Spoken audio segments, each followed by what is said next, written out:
शुक्र नीति सार शुक्र का सर्वप्रसिद्ध ग्रंथ है। शुक्र नीति के रचना काल के संबंध में विद्वानों में गहरा मतभेद है। इसके प्रारंभ में घोषित किया गया है कि ये भार्गव शुक्र का अपने शिष्यों को दिया गया उपदेश है। एक अन्य संदर्भ में लेखक ने इसे भगवान ब्रह्मा द्वारा मनुष्य मात्र के हितार्थ रचित नीति सार का सारांश बताया है। अपनी विषय वस्तु और विवेचन की शैली के आधार पर शुक्र नीति कौटिल्य के अर्थशास्त्र के बाद की रचना प्रतीत होती है।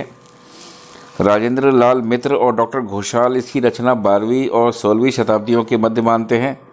वस्तु स्थिति यह है कि इसका अधिकांश भाग 11वीं और 12वीं शताब्दियों में लिखा गया, किंतु इसमें कुछ अंश 14वीं शताब्दी तक जोड़ता चला गया। अब इसकी विषय वस्तु। शुक्र नीति में 4 अध्याय और 2200 श्लोक हैं। इनमें से पहले और दूसरे अध्याय में राजा, उसके महत्व और कर्तव्य, सामाजिक व्यवस्था, मंत्री और युवराज संबंधी विषयों का विवेचन किया गया है। तीसरे अध्याय में साधारण नीति शास्त्र का विवेचन है, जिसका संबंध राजा और अन्य सभी से है।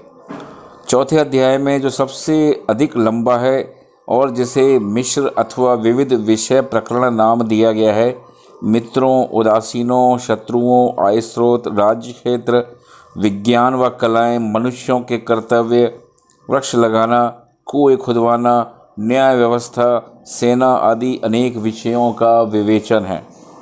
इस प्रकार शुक्र नीति में शासन कला से कहीं अधिक विषय सामग्री है। इसमें सदाचरण और संपूर्ण नैतिकता का विवेचन है। शासन कला तो इसका एक अंग मात्र है, जो सबसे अधिक महत्वपूर्ण है। कौटिल्य के अर्थशास्त्र के बाद राज्य और शासन पर लिखे गए ग्रंथों में शुक्र नीति का महत्व अन्य सभी ग्रंथों से बढ़कर है। डॉक्टर बेनी प्रसाद के अनुसार सोमदेव सूरी के बाद शासन पर लिखे गए हिंदू ग्रंथों में यह सबसे अधिक उल्लेखनीय है। शुक्र नीति की विषय वस्तु के बारे में स्वयं शुक्र कहते हैं कि इस नीति सार का जो राजा रात दिन चिंतन करेगा, वही राजभार को उठाने में समर्थ होगा। शुक्र नीति के समान दूसरी कोई नीति तीनों लोकों में नहीं है। व्यवहारिक मनुष्यों के लिए शुक्र की ही नीति है और सबको नीति है। शुक्र नीति इस विषय पर बाद में लिखे गए सब ग्रंथों की तुलना में अपनी एक मौलिकता लिए हुए है और विभिन्न बातों के संबंध में विचारों की स्वतंत्रता के कारण अन्य ग्रंथों की तुलना में एक मौलिकता लिए हुए है और विभिन्न बातों के संबंध में विचारों की स्वतंत्रता के कारण अन्य ग्रंथों से भिन्न है। इसलिए शुक्र के अभिमान सूचक कथन में कुछ सत्य अवश्य ही है। प्रोफेसर अल्तेकर के अनुसार प्राचीन भारतीय राजशास्त्र के अध्ययन की दृष्टि से शुक्र नीति बड़ी उपयोगी है। अन्य ग्रंथों के समान इसमें भी राज्य अथवा शासन तंत्र का सैद्धांतिक विवेचन ही किया गया है, परंतु इसमें शासन व्यवस्था का जैसा सुंदर विवरण है, वैसा अर्थशास्त्र के बाद किसी अन्य ग्रंथ में देखने को नहीं मिलता। अब हम दंड नीति या नीति शास्त्र को पढ़ते हैं। कामंतक की भांति शुक्र ने 4 विधाएं मानी हैं: आन्वीक्षिकी, त्रयी, वार्ता और दंड नीति।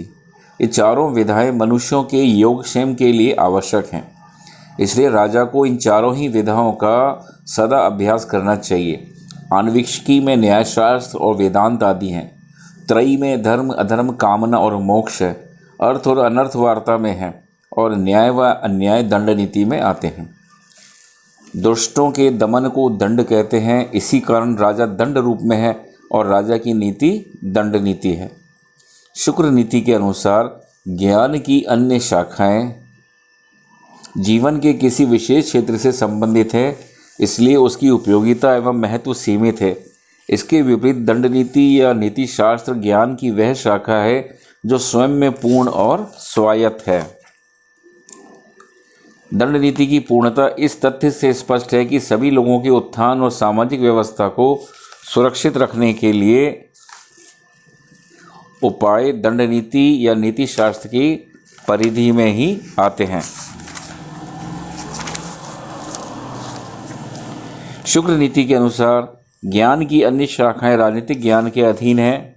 धन, अर्थ तथा काम का मूल आधार तथा मोक्ष को सुनिश्चित करने वाला तत्व दंड नीति या नीति शास्त्र को ही माना जाता है। शुक्र के अनुसार राजा को बड़े परिश्रम से नीति शास्त्र का अध्ययन करना चाहिए और प्रजा का पालन और दुष्टों का नाश, ये दोनों ही राजा के परम धर्म है। अब शुक्र का जो दंड सिद्धांत है, शुक्र के दंड व्यवस्था के विभिन्न पक्षों पर भी पर्याप्त विस्तार डाला है। शुक्र के अनुसार दंड एक ऐसा साधन है जिससे असत आचरण की निवृत्ति होती है। दंड प्रजाजन को धर्म से संलग्न रखता है और उन्हें विविध प्रकार के अनुचित, अवैध, अनैतिक और समाज विरोधी कार्यों से विमुख रखता है। दंड राज व्यवस्था का अत्यधिक महत्वपूर्ण साधन है, इसलिए शुक्र ने शासक को परामर्श दिया है कि दंड की शक्ति का उपयोग करने में वह किसी भी प्रकार की असावधानी, शिथिलता या अनावश्यक कठोरता नहीं रखे।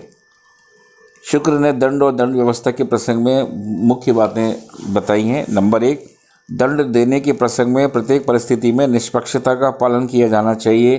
किसी व्यक्ति को समाज में चाहे गुरुजन की स्थिति प्राप्त हो या सरकारी अधिकारी अपराध करने पर उसे अवश्य ही और पर्याप्त दंड दिया जाना चाहिए। दूसरा, दंड की मात्रा और प्रकृति का निर्धारण अपराध की प्रकृति और अपराध की गुरुता पर निर्भर होना चाहिए।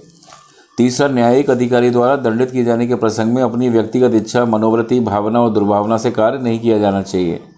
चौथा, दोष सिद्धि के लिए कानून द्वारा निर्धारित प्रक्रिया को अपनाया जाना चाहिए। जिस व्यक्ति पर आरोप लगे हैं उसे अपने आप को निर्दोष करने के पूरे अवसर दिए जाने चाहिए तथा दोष सिद्धि के लिए समुचित साक्ष्य प्राप्त हो जाने पर ही दंडित किया जाना चाहिए। अपराधों का वर्गीकरण। शुक्र नीति में अपराधों के 4 प्रमुख भेद बतलाए गए हैं। पहला, कायिक, शारीरिक आघात से संबंधित अपराध। दूसरा है वाचिक, वाणी से किया अपराध, अपशब्द आदि बोलना। तीसरा, मानसिक, अपराध करने की इच्छा थी, अपराध भले ही ना किया हो। चौथा, सांसर्गिक, ऐसे व्यक्ति जिन्होंने स्वयं अपराध नहीं किया लेकिन आपराधिक कृत्य में प्रत्यक्ष या परोक्ष रूप से सहायता पहुंचाई। इन चारों श्रेणियों के अपराधों की 2 सामान्य उप श्रेणियाँ भी हैं। पहला है कारित, स्वयं किया अथवा करवाया गया अपराध। दूसरा है अनुमोदित, अपराध कार्य में स्वयं भाग न लेते हुए किसी न किसी रूप में अपराध करने की अनुमति दी हो।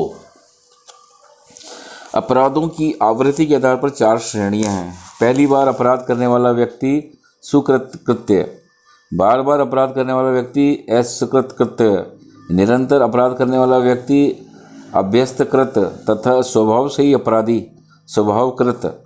स्वाभाविक रूप से दंड की मात्रा सुकृतकृत्य से स्वभावकृत की दिशा में निरंतर बढ़नी चाहिए।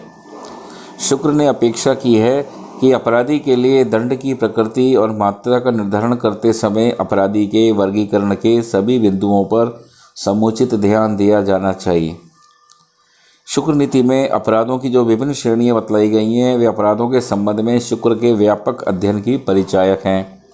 अपराध और दंड के संबंध में उसका समस्त अध्ययन व्यवस्थित और व्यवहारिक है तथा उसकी विवेचना पर्याप्त अंशों में वैज्ञानिक है। शुक्र नीति में तत्कालीन प्रवृत्तियों के अनुरूप कठोर दंड की व्यवस्था की गई है। गंभीर अपराधों के लिए शुक्र नीति में देश निष्कासन के दंड का सुझाव दिया गया है। सामान्यतः शुक्र प्राण दंड के पक्ष में नहीं है, लेकिन राजद्रोह जैसे गंभीरतम अपराध के लिए प्राणदंड दिया जा सकता है। राजद्रोह जैसे गंभीरतम अपराध के लिए सामान्य न्यायिक प्रक्रिया को अपनाना देश हित के लिए घातक हो सकता है। इसलिए राजद्रोह जैसे गंभीरतम अपराध में संलग्न व्यक्तियों के प्रसंग में सामान्य न्यायिक प्रक्रिया की अवहेलना को अनुचित नहीं कहा जा सकता है। अब राज्य का सप्तांग सिद्धांत यह वैसे ही है जैसे मनु और कौटिल्य के संबंध में।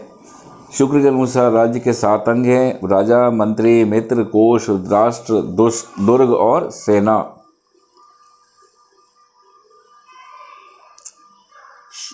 शुक्र नीति की विशेष बात यह है कि सावयव सिद्धांत को अपनाते हुए एक स्थान पर राज्य की तुलना मानव शरीर से करते हुए इन 7 अंगों को राज्य रूपी मानव शरीर के अंग बतलाया है।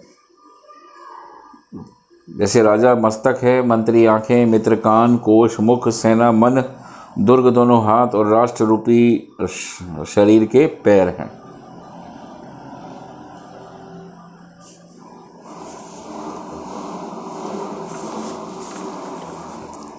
मंडल सिद्धांत और सप्तांग सिद्धांत और षाडगुण नीति में भी वही सब सारी बातें हैं, इसलिए मैं उसे नहीं दोबारा दोहरा रहा हूँ।